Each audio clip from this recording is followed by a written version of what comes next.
I love talking to organizations, to leaders, to people who are really trying to do good in the world. I want to help them do well.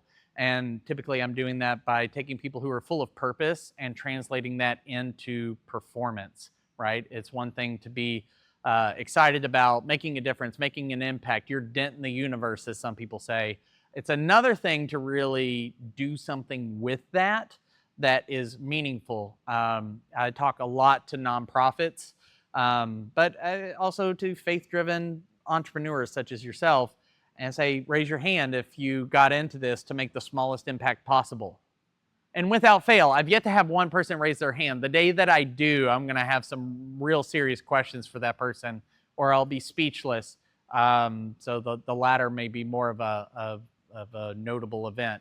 But if you didn't get into business or into the nonprofit space to make the smallest impact possible, well, then we got to really evaluate the things that we're doing to grow ourselves, our teams, and our organizations. And whether or not they're working, or if they just make us feel warm and fuzzy on the inside, right? And one of the best ways from a individual leadership perspective, it can apply to teams, and as you'll see, it trickles down into our organizations, is how we grow ourselves. If anybody's a fan of Craig Groeschel, obviously he's leader, founder of Life.Church. Bold move there, Craig, with that URL. But he signs off his podcast with a phrase that stuck with me, which is, when the leader gets better, everyone else does too. And I'm a huge proponent of that. And one of the things that's made the biggest difference in my life has been a tool like the Enneagram, which I am now accredited through Integrative Enneagram group. So I really love their approach to not just say, hey, all of this about you is bad and all about this potential is good.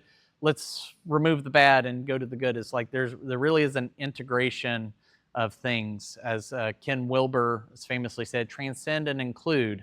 When you're going through your grades and you're in 3rd grade or 4th grade or whatever, you don't look down on kindergartners because they're in kindergarten, because you too were once in kindergarten. So some of the things that we're going to go through today are, what is EQ? It's thrown around a whole lot, but EQ is an essential part of successful leadership, to the point now to where it's being studied by the likes of Harvard and Korn Ferry and Forbes and all these other people. What is the cost of personality? I think we live in a time where personality is full on display, and we say, dumb things like, I'm just being me, which is the greatest cop-out for being irresponsible, rude, obstinate, and an obstacle to progress in the name of, well, I can't let everybody take away from me. There's a cost there. What is self-awareness, and who does it affect? What is the Enneagram, right? There's a lot of misinformation, disinformation. Some people are scared off by the actual image of the types represented. We're going to break down the fact that it's not scary and it's not witchcraft, right? It's Greek words put together to communicate something, like a lot of our language. Which type are you, and what do you look like at your best, and what do you look like at your worst? Growth practices, so you can look like the best version of you in the way that, as we're talking here, the way in which God wired you or designed you. And if, I know I'm recording this so that it can go out, be used in other trainings, but some people may just say, look, I feel like I was born for this. You hear that a lot. I feel like I was just wired to do this thing that I'm doing, or to lead in a certain way. And I'm not going to disagree with that, but there's a healthy expression of that and an unhealthy expression of that. What are some next steps that we can take? Great, Kenny, I learned about some things. You were entertaining. You did a little dog and pony show for us, but what do I actually do with this so it makes a difference in my leadership when I leave here? So I'm going to borrow these first few slides are going to look a little different, and it's mostly because I stole them. But it's from a group called Leader Factor, and Dr. Timothy Clark who wrote the 4 Stages of Psychological Safety, another tool for which I am certified and think highly of and love the approach. They have just recently this year released their research and their work with emotional intelligence, or EQ. It's called the EQ Index. And the basic definition is this: the ability to interact effectively with others, right? Because we can study all these different tools and things that we want to have and use to grow our leadership in our organizations or empower our teams. But if they're just a bunch of tools and yet another thing, which you've probably rolled your eyes or seen other people roll their eyes like, it's another assessment, it's another tool, it's a flavor of the month, right? But if we don't translate it and connect it to something, it doesn't hold meaning. So the meaning here that we're trying to attach, what we're going to talk about today, is with regards to emotional intelligence and the ability to interact effectively. And isn't that what a lot of leadership is all about? Is our ability to effectively interact with other people and influence them towards a common purpose, a goal, a cause. If you follow John Maxwell, because every time he sneezes, he has another leadership book. But he says everything rises and falls on leadership and defines leadership as influence, nothing more, nothing less. There are 3 components of emotional intelligence, and one is that has been missing from a lot of the research is this behaviors. So what do you believe? This could also be like feelings, like what you experience from that standpoint. Perceptions, what do you know? Your mind. And then behaviors, actions, what do you put your hand to, right? And those 3 things show up in the Enneagram. They also show up in other things like the empowerment dynamic. They show up in a lot of even just coaching on how to speak is like, what do you want them to know, think, and feel, or and do, like by the time that you're done? Those are things I have considerations for whenever I speak, like now. So if we have these 3 components of emotional intelligence, we break those down. What do you believe or feel, and what do you know, and then what do you do? Emotional intelligence really affects 2 categories: internal competencies and external competencies. I use a book by a guy named Tim Spiker, who I mentioned last year when I was speaking when we were at the Fort Worth Club about the only leaders worth following. And it came down out of the 8 characteristics in this massive research study, came down to 8 characteristics. 6 of them were what leaders do. 2 of them are who leaders are. And it turns out that when you weight those characteristics, they're not equal across all 8. The 2 who's were actually 77% of what makes a leader effective. And those 2 things were being inwardly sound and others focused. Now you may say, that's great, what does that mean? Well, he goes into that in his book, which I highly recommend. But and he's also a fellow believer. You can see it woven out through the book. But these are the things we need for internal competencies and external. So self and social regard, self-awareness, which is mentioned in the title, which we need. Social awareness, self-management, and social management. Now, self-awareness in particular has been noted by a huge study at Cornell as one of the best predictors of leadership success. They did a huge study of like Fortune 500 companies and trying to figure out like what are the things that we can point to that would indicate someone is going to be a great leader. It's awesome to know it after the fact, but what if we could predict it? Or what if we knew the levers to press on, to pull, that could help us create more consistently great leaders? Self-awareness is one of those things. And there's no better tool, in my professional opinion, than the Enneagram for this. So I have a question for you on the screen, and it's one that I ponder a lot. Who were you before the world told you it wasn't okay to be that way?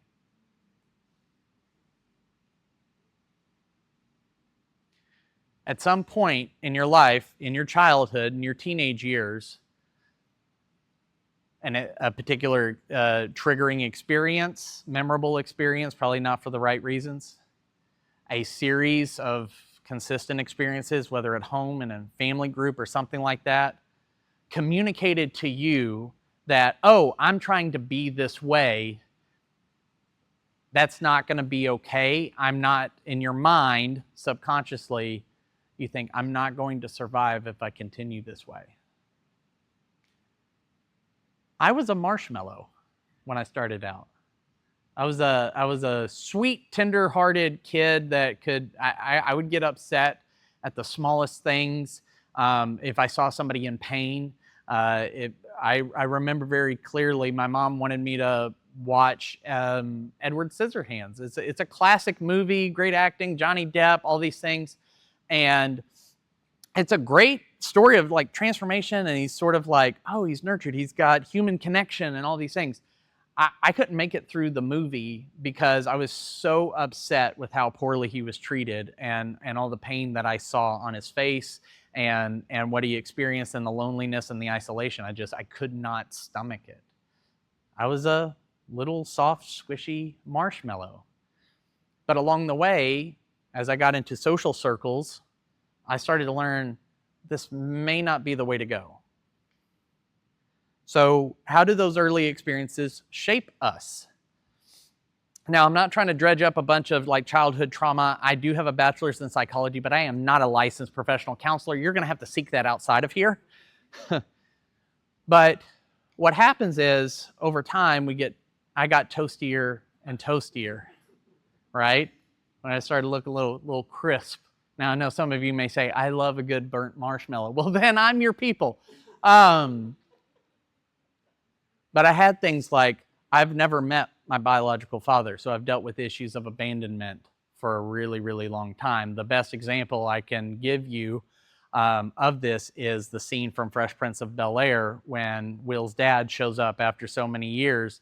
And I still have trouble talking about it without it moving me, but essentially shows up early, tells Uncle Phil that he's like, I got to go on the road. I got to do this thing, chase this, whatever. And he's flaking out. And Will gets upset and ends up saying all these different things and ends with, how come he don't want me, man? How come he don't want me? That's a story that I've played in my head for years on end, even though I got adopted and by my dad, who's been a wonderful father. I'm not saying we've gone without issues. We're both really like strong-headed individuals, so it's been like rams, at times. But he's been a wonderful dad to me, but I still dealt with that. I was bullied quite regularly, verbally growing up, until finally my parents pulled me out of school, not for those reasons. I certainly was relieved, but even in sports on my soccer teams, because I was trying to be nice or just have fun and be playful, and I didn't want to be mean-spirited, but I learned very quickly, like, I'm going to have to toughen up and sharpen up if I want to make it through here. And instead, it became easier and easier to be angry than it was to be hurt. And instead of feeling so out of control, I started looking for ways to leverage my anger to gain control over my circumstances, not other people, but over my own circumstances. I dealt with those rejections growing up, the bullying. I almost always was the person getting broken up with, never the heartbreaker, which I suppose is not like a great badge of honor if you're on the other side of that, but was engaged to somebody who ended up verbally and physically abusing me. That left a mark on me. And all these things led to, I'm more and more toasted. The world is not safe. It is not friendly. It is not for me. And even though I had my belief in Christ at an early age, I felt called to ministry and to serve others in the church from the age of 15 and would intern. Even times in church taught me, you're not safe. My youth pastor who helped usher me into ministry and I thought the world of, was unceremoniously fired because of an older person in our ministry in the church who misperceived something that was happening, complained about it, and because she was such a regular and large giver to the church, wielded influence that ended up hurting him, his family, And it ended up hurting me as well. So I didn't trust the church. I actually left attending church for over a year because of that. I was like, I thought this was a safe place. I thought we were caring, compassionate, loving, and grace-filled, and we weren't. So we choose our survival strategy. As I mentioned, mine was anger. It was leveraging control. It was having a sharp tongue so that there's no way that you're going to hurt me because I'll get you right back. So as encouraging as I could be equally as mean-spirited. So I decided to cover my burnt marshmallow in gold stars and became achievement-minded. So, and I know the way that this is going to come across is going to sound like, oh, great, Kenny, you just hyped yourself up and patted yourself on the back. And I'm not doing it for those purposes, but I'm telling you where the burntness drove me to was to go into hyper overachiever mode. I rarely, if ever, had B's. I didn't have my first B until I was in like 5th grade, and it was in 89. And I remember the conversation with my parents. I perceived this pressure to like always make A's. I went to college. My grades got better as I went on. I didn't read any of the books until I was probably somewhere in my senior year. And then I felt like I had magic powers. I was like, oh my gosh, I know what this, I already read this. It's like I'm reading your mind, professor. Maybe I should teach the class. I was the first person in UT Tyler's history to get concurrent bachelor's degrees. I got 2 4-year degrees in the time it takes to get 1 4-year degree.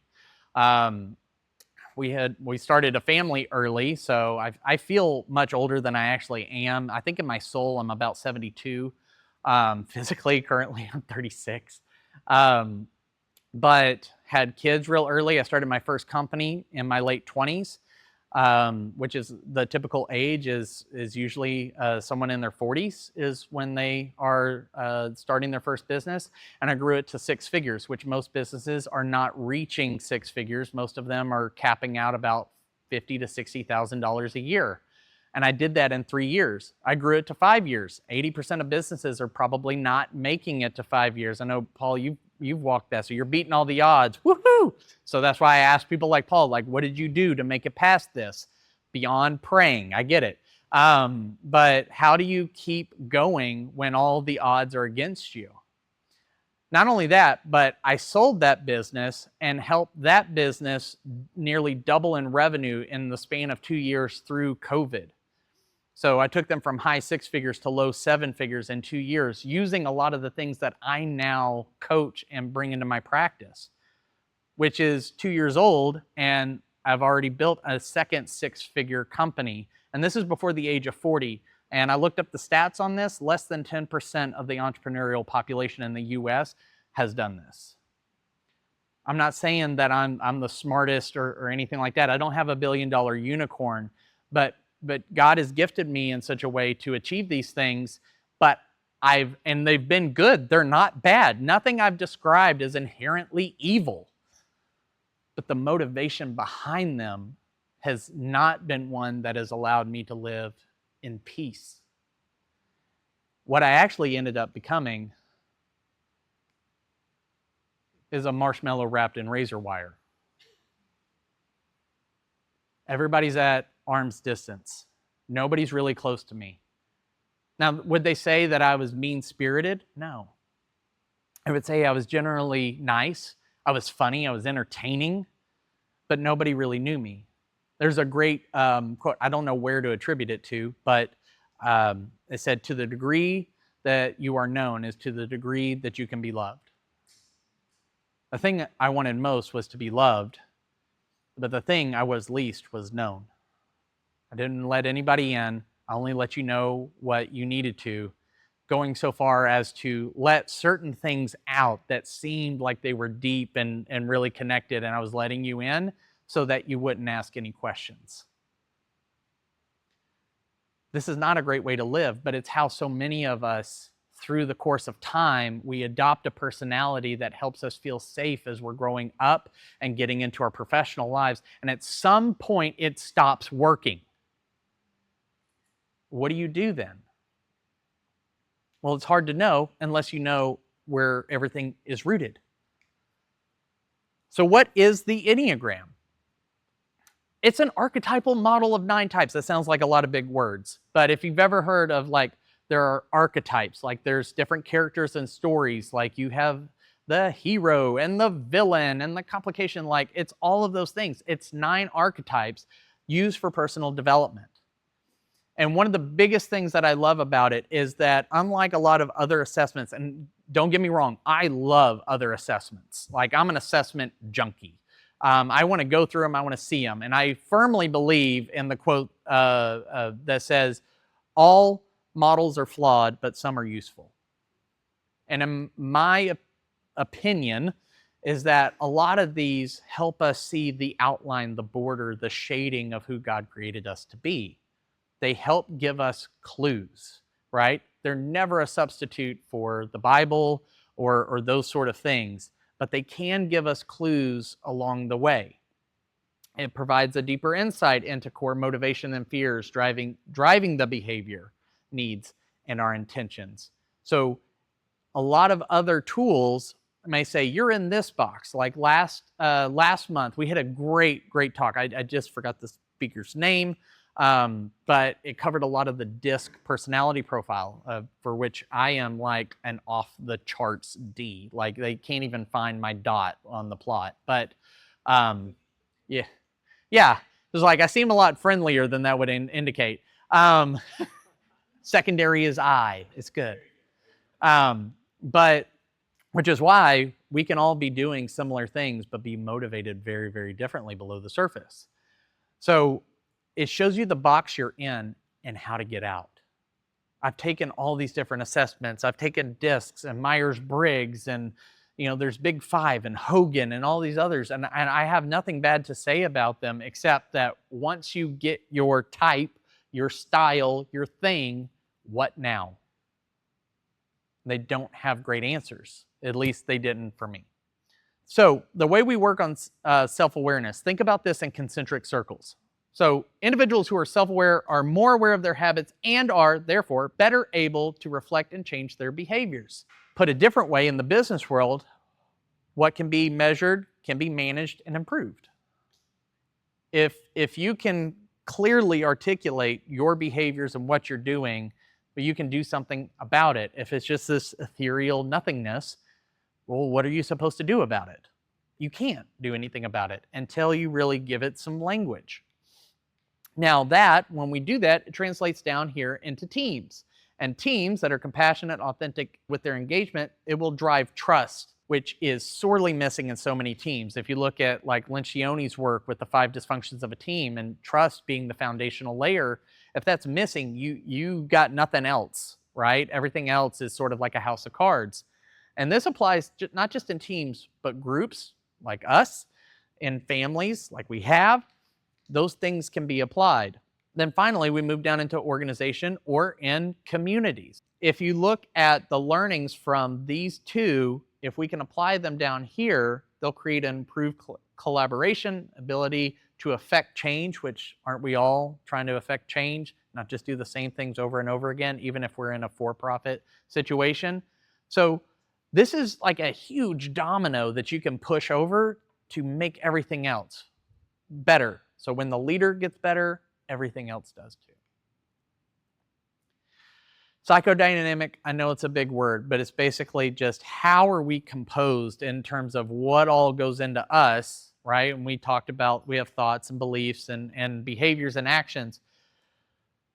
And I know it's a little cliched, but I think it still works, is that so much behavior and personality is above the surface. It's what's observable. It's why we think two people are the exact same, but they may be motivated very, very differently, because all those motivations, those defenses, the anxiety, the fears, all that's below the surface. All of this stuff is why my marshmallow got toasty and wrapped in razor wire, but all you saw was this. So you still thought like, oh my gosh, this guy is just, he's great. He's in it for the right reasons. He's not running away from anything or trying to cover up his pain with a gold star. It's because you can only see this. So what happens when we go below the surface? Let's go through the 9 types. And I'll give you some typing questions, which on your handout, if you look on page 2 and 3, inside of there, I'm going to have all of these questions, and they're color matched, to, this, so that you can start to figure out maybe which type you resonate with. Again, there's no like, well, if you scored this, then you're exactly that. It's really about resonance.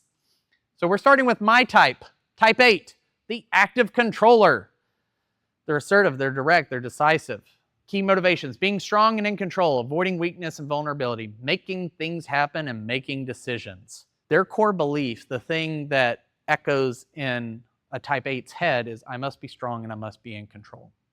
Now, and I don't have all of these memorized. I did happen to give a sermon where I included some of this and included some characters from and people from the Bible. Samson fits into this. You know, worshipped his strength a lot more than who gave it to him, and ended up, dying ultimately. Now, he got redeemed at the end, which is a through line throughout Scripture, but he had to be in control. So, how do you know if you're an 8? Do you have an extraordinarily strong and bold exterior, one that is sometimes intimidating to others? This one is always fun when people tell me that they are intimidated by me, and I'm like, I'm not like 6'5", 275. I'm not a linebacker. I'm not Micah Parsons. Like, I'm not about to rush you. So what is it? And it was just an intensity I had. Apparently, I was singeing people's eyebrows. I need to be aware of that. Are you excessive in what you do? Like, you were asking me about triathlons. I had no prior experience, and I went from 0 to doing a half Ironman in 3 months last year. And not only did one, but I did 2 of them. I actually ran the second one with tears in my hamstring where it inserts into my calf muscle. Why? I tend to be excessive. If a little is good, too much is just enough. Do you have immediate impulses to take strong and forceful action? It's a fire, aim, ready sort of mode of operation. The way you can filter it if you're on the fence about any of these is if it's not a heck yeah, it's a no.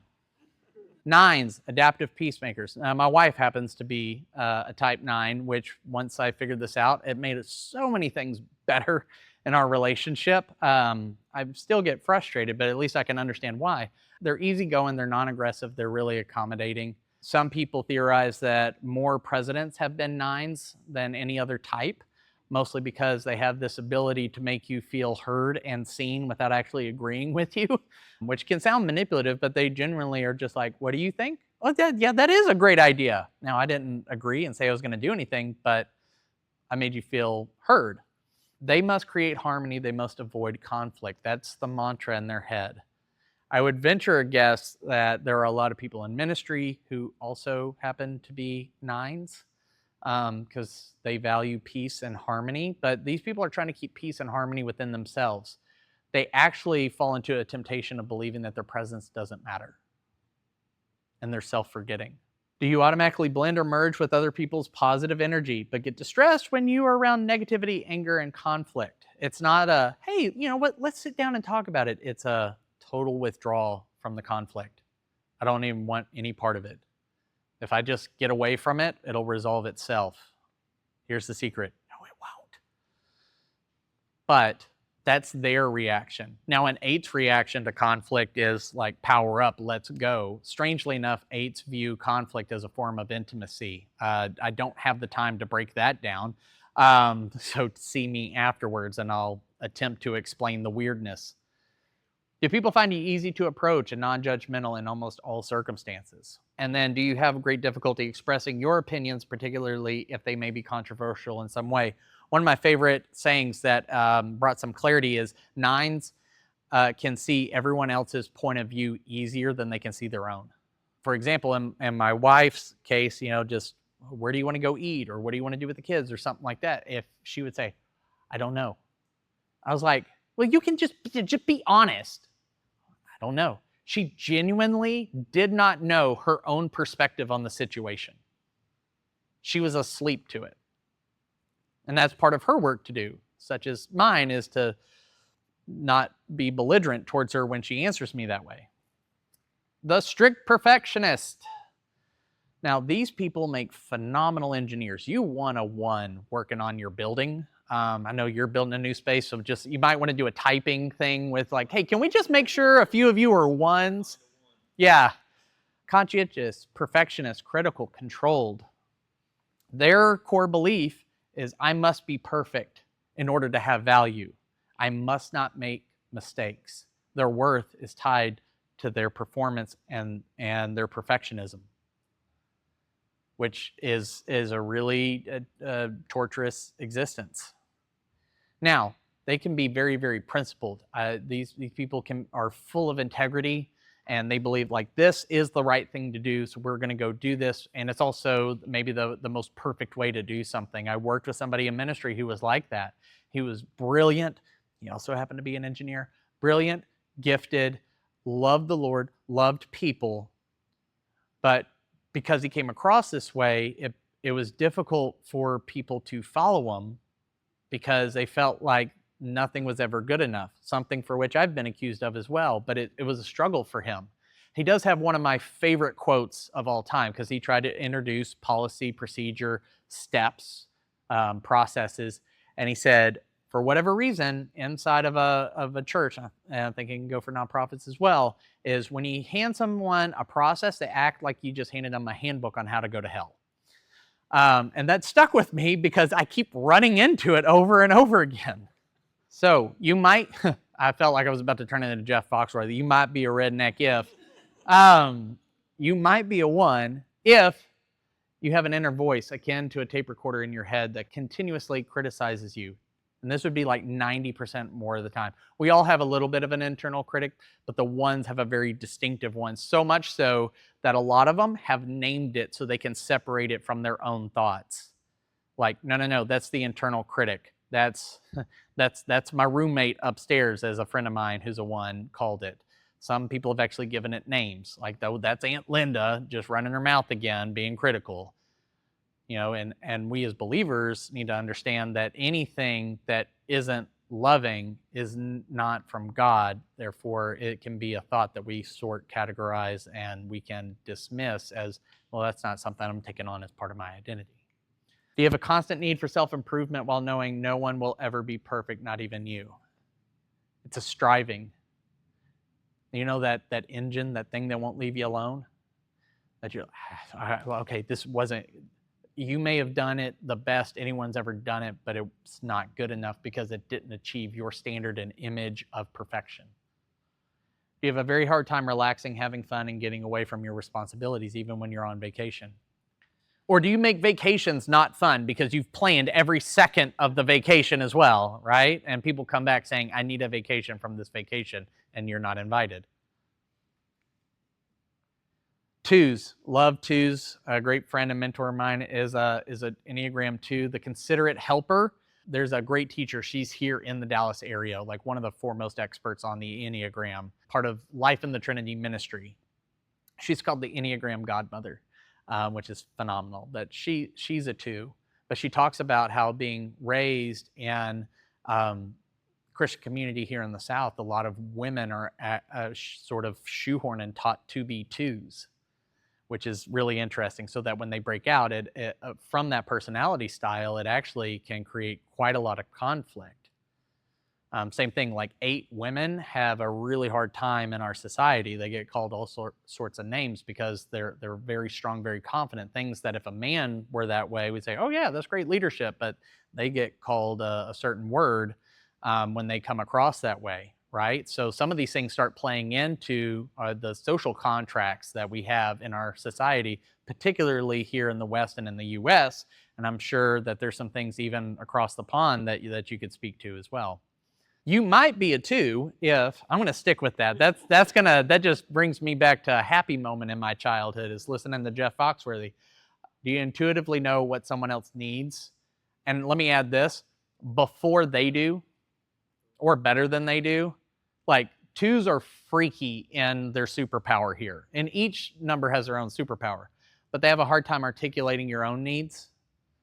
I know what everybody else needs. I want to be busy. I want to take care of you. I want to take care of you. I want to take care of you. I want to meet. I actually know individually they're great, like one-to-one people, just meeting these needs all over the place, but they're not quite sure what they need. And they also get really uncomfortable when other people try to meet their needs until they do their work and become healthier. If you're completely honest, do you believe that you can get almost anyone to like you if you really want to? Their great vice is pride. They want you to be doing well, and they want to be the reason why. 3s typically make great salespeople. Do you do the things you do to impress others so that they will value and respect you? Inside, they are thinking, I must be successful and I must be productive. They will squeeze every second out of every day to be productive. And they also, to some extent, want it to look effortless in their great success. I've heard some people suggest that a lot of megachurch pastors happen to be 3s. They can read a room of people. I'm talking thousands of people in real time and adjust what they are saying dynamically. My lead pastor happens to be a 3, and it is just, sometimes I'm mad because I speak for a living too, and he can just sit up in front of hundreds or thousands of people and just like he's reading it and he's shifting it and it's just connecting with the group. And I'm like, how do you do that? He goes, I have no idea. 4s, intense creatives. I must be authentic. I must go deep. These people tend towards the arts. They love being sad, which is a weird thing to say, but they love melancholy. See, do you think of melancholy as a pleasurable experience? Also, 4s will experience a range of emotions in about an hour that most of us would experience in a week or a month. They are, and it's not necessarily a bad thing. You could say, well, that makes them unstable, but they are so attuned to emotions, the full spectrum, that some of us may struggle to get access to. 5s, the quiet specialist. I must understand it. I must conserve my resources. They are just consuming vast amounts of knowledge. They are just, and not only that, but they view it that they need to get more in order to be safe. More knowledge equals more safety. Sharing that knowledge actually makes them feel unsafe because they've had to give energy and resources to someone else. They want to make sense of the world. They want to avoid dependence, and they pursue knowledge pretty much at all costs. Do you observe life rather than being fully engaged in it? And some, I've also seen a title of observer or investigator. 6s. A lot of people, a lot of Enneagram teachers, more tenured, will say that there are more 6s in the world than any other number. Some have said that the US had a predominantly 3 culture for the longest time, and we've transitioned to a 6 culture. 6s deal with fear in a really deep and meaningful way. I must be vigilant. I must be responsible. This is why in an election year, you hear so many candidates leverage fear of what happens if you elect the other guy or gal. We're going to hell in a handbasket if you elect them. It's all going to be wonderful if you elect me. No matter where your party lines stand or who is coming to mind for you, they all do it. They all lean into fear. Do you constantly anticipate multiple scenarios, thinking about what could go wrong and trying to plan so it will not occur? Now, my wife has a touch of the 6, and 9s are connected to 6, and I won't go into that, but there are some connecting lines throughout the Enneagram. Every time she walks into a parking lot, she is thinking about who could step out behind what car or something and what exactly she's going to do to counteract that. And I was like, you have got to chill out. And she's like, no, like just my brain goes that way. And I was like, eventually I said, all right, well, that's probably smart. Like I'll see some negative thing like a woman was kidnapped in a parking lot or something. And I'll go, okay, yeah, so maybe you should think that way. But they're very, very loyal. These are great risk managers. There are people who can tell you what could go wrong. They're not great in the brainstorming phase of things. They're more how than wow. So kick them out of the brainstorming meeting, bring them in later to make sure you didn't miss anything. 7s, you'll jump like Mario. That's how you'll recognize them. Optimistic, spontaneous. Now, these people love planning things. It's all about the excitement of planning. You ever planned a vacation and the planning of the vacation was actually maybe a little bit more exciting than the actual vacation itself?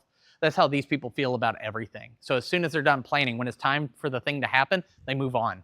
They're like, I'm going to go plan the next thing because that's exciting. These people also will run from feeling deep, like troubling emotions. They live in a half range. They will reframe stuff in a heartbeat. Oh, I found the silver lining. I found the silver lining. So much so that they'll actually avoid something that they need to sit in for a little while and really wrestle with. Do you avoid pain or discomfort whenever possible? Do you continuously seek new and stimulating people? Like, they can be the life of the party, but it can go into excess because I deserve what I want and I must have freedom. Do not lock these people down, especially an immature one, because they will find a way out to keep their options open and they'll seem flighty and non-committal. Healthy ones can understand, they appreciate their freedom, but they can also make peace with locking in. So what do we end up with? Where do we go from here? Well, we have this ideal version of ourselves. 8s, I want to see myself as high capacity. 5s may want to see themselves as being this wise individual. 1s are just the perfect picture of goodness. But we have this, it's not coming from the right place. We create this image. That image is being run by a fear, though, below the surface. I want to be can-do, high capacity because I want to avoid being vulnerable. I want to be successful because I fear being insignificant and useless. I don't want to be alone in a threatening world. So I'm going to be vigilant and calculate for every single thing that might or could happen. So when we're run by our core fears, our defense mechanisms kick in automatically. Like, we're not even aware of them. And this is one of the greatest gifts that the Enneagram gave me, is it allowed me to catch these things closer and closer to real time. I will deny I'm in any pain. Like, I have torn hamstring. It's fine. I can still run on it. I'll get the doctor to make sure that I won't do any permanent damage. Like, I'm not afraid. You're the one who's like just miscalculating. Repression. No, I'm not upset. What could I be upset about? Let me numb out. Let me just watch, 5 to 10 episodes at a time of my favorite show. Let me just doom scroll on a social media platform. We end up with these negative characteristics: lethargy, anger, pride, deceit, envy, avarice, fear, gluttony, lust. Those defense mechanisms create these characteristics. This is us at our worst. We end up with these distorted principles. I told you I put the barbed wire up. I had a distorted principle of individualism. I'm on my own. I'm by myself. No one controls me. I'm good. You can be so pragmatic that you can't imagine doing something a little bit different. Let's not color outside the lines. These are negative expressions of what ends up being a good motivation, but because we're triggered by these defense mechanisms, these things get activated, and then we don't show up in a healthy way for ourselves, our families, our teams, our organizations. What are some growth strategies? I'm going to give you some practical ones and examples. So if you feel like you identified more as a type 8, excessive control and intensity would be your negative characteristics. You want to embrace vulnerability. Your practice is to let go of control, trusting others. An example: confide in a colleague or a friend about a challenge you're going through. I got to be honest, that's hard for me, but I have to practice it, and it helps me grow in other ways. If type 9 was more your flavor, avoidance and disengagement, you got to engage fully in life. So set some small actionable goals. Move into action. Make one decision promptly without deferring it. Just decide it, do it. For me, that's nothing. For a 9, that's like lifting a boulder. Resentment towards imperfection is a negative characteristic. You got to learn to accept it. How can you cultivate self-compassion? Now, do we all need self-compassion? Yes, but some things are more important to types than others. Remind yourself daily that excellence does not require perfection. I don't know, tape it up on the mirror, listen to a meditation, have a friend call and yell at you about it. I don't know, whatever works for you, but make movement towards that. Our more feeling-centered people, the 2s, 3s, and 4s, 2s, over-identifying their positive characteristic. They need to serve without seeking validation. Set boundaries. Schedule 15 minutes, just 15 minutes of me time. Do something for you. Our competitive achiever friends, they'll over-identify with success. They need to embrace authenticity instead of putting up this mask of, oh, I am just the most awesome thing since sliced bread. I don't know why sliced bread is the standard of amazingness. It is, but we'll keep using it until someone comes up with something better. Reflect on whether or not your actions actually align. They can be accused of being these shapeshifter chameleon folk. And it's like, I don't actually know if I know the real you. Spend 5 minutes a day journaling about what truly matters to you. Get honest. If you can't be honest with yourself, how are you going to be honest with someone else? The 4s, longing for what others have. Embrace self-acceptance. Practice gratitude. Write down 3 things you appreciate yourself each day. And finally, our thinking-centered folk, the 5, 6, and 7. The 5 was more your style. You're hoarding resources and knowledge. Positive characteristic is sharing freely. Engage with others and share your knowledge. Share one insight or one piece of knowledge. Maybe something from your a recent book or a podcast or something that really fascinated you and gave you connected 2 different ideas for you. Share that and see that the world didn't collapse. 6, you got to trust in the stability. So can you reflect on past successes? And this is big when we start thinking about it in terms of our faith, is can we reflect back on the faithfulness of God in circumstances? I tell you, I struggle with this. I'm not a dominant 6, but I struggle with it. And finally, 7s, overindulgent in pleasure. They need to find contentment. Embrace routine and mindfulness. Start your day with a 5-minute mindfulness exercise. In 5 minutes, you're like, whatever, I pray for 30 minutes, 3 hours, whatever. I was translated in the Spirit. But for them, that 5 minutes is going to feel like an eternity. But if they lean into it, they're going to find themselves more present and stable and okay. Takeaways. Your personality, your type, may have helped you survive, but it will not help you thrive. As Marshall Goldsmith famously said, what got you here won't get you there. So whether you're on a faith journey, a business journey, a nonprofit journey, whatever it may be, the things that got you to this place may not be evil, but they probably won't serve you very well if you continue. But it's your choice on whether or not you want to grow this way. And growth is hard. The Enneagram shows you the box you're in and how to get out. So did you start to find what box you might be in and a strategy to start practicing even today to get out of that box? And also that growing your EQ, those internal and external competencies, has been proven to produce a measurable increase in performance.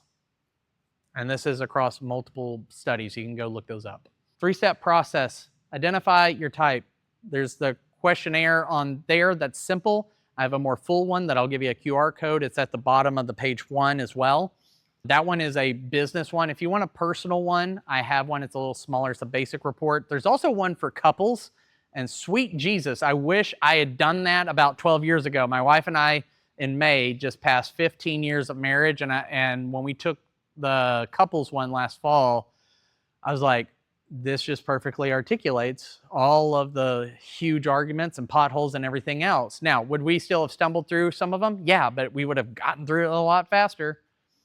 Develop a growth plan, whether it's through that report giving you some development exercises, which it does, and I love that about that particular report, or you just take one of the ones that's on your sheet there on the back on page 4. Finally, engage in continuous learning.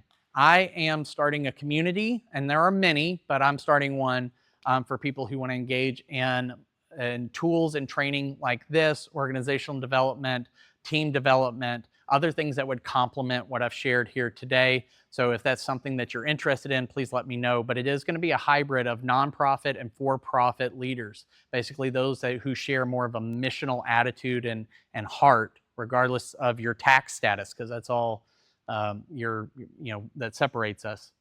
There really are a lot of highs and lows in leadership. There's a lot of people who are moving to burnout. 50% of executives are being kicked out of organizations if they weren't the founder within the first 18 months because of values misalignment, poor performance. They can't capture the culture of the people and bring them into a unified team. I want to fight against that, but we can't do it alone, and it can't just be me alone. So if we band together, I think that we can create a rising tide that lifts all ships. So let me know if that's something you're interested in. It's in the works. It's coming soon. There's the link. Again, you can see some of the stuff. You can get a communication style, dealing with conflict, decision making, leadership and management, giving and receiving feedback. What if you had a personalized guide for how you can effectively give feedback, but also you could share with someone else to, this is how I'm best going to receive your feedback. So could you frame it this way to make sure I'm getting the most out of what you're trying to share, because I value what you have to say. And if you do engage in any sort of coaching, you can see how you might self-sabotage that relationship, and that's always fun. And also team influence, like the 4 stages of team development and things like that. Yes, you in the back. Okay, quick question. So I love this. I'm a big strength finders, Enneagram kind of deal. So you mentioned, this may have got you to where you needed to be and where you're at, but you can't stay there. I love that. But what would you say? I feel like I'm both a 7. I'm definitely a 7, a wing of an 8, but I also have a little bit of that 3 tendencies in there as well. So I'm a hodgepodge of emotions happening here. What would you say to get to that next step by leaving those things somewhat behind? Gotcha. So for those online and I couldn't hear, it's like Reagan said, he's a 7, strong 8 wing. I can get into wings on another time. Feels like he's a little bit of a 3. How, if you realize that, how do you take the next step? Number 1, we're all 9 types. We just happen to have one that's dominant. The other thing is 3, 7s, and 8s actually share a grouping. There's multiple ways that the numbers get grouped based on centers of expression, intelligence. This one is called stances, and so they're the aggressive stance, which means that their initial action to get what they want is, and when they don't, is to move against people. So there's a lot of energy. These people live in the future. I would say your next step at 1 as a 7 is, you got the 5 minutes of reflection, is what are things currently or from the past that you've reframed as a positive, but you've done so by discounting the negative instead of really sitting in it? What things are happening that keep you from being fully present where you are right now? Now, I have to imagine you're sort of being fed by that by live production. Live production forces you to be in the moment. It's one of the reasons why I like it, because I tell people my body is here, but the rest of me is like 2 weeks, 2 months, 2 years into the future. You might have to knock on my head to bring me back down here. So doing things like live production, high intensity workouts has been one that's been really grounding for me to be fully present. So I would find things that bring you into the now, and what could help you process maybe potentially painful things from the past or the current that you're not fully sitting in. Those would be my recommendations for initial steps. That was a great question.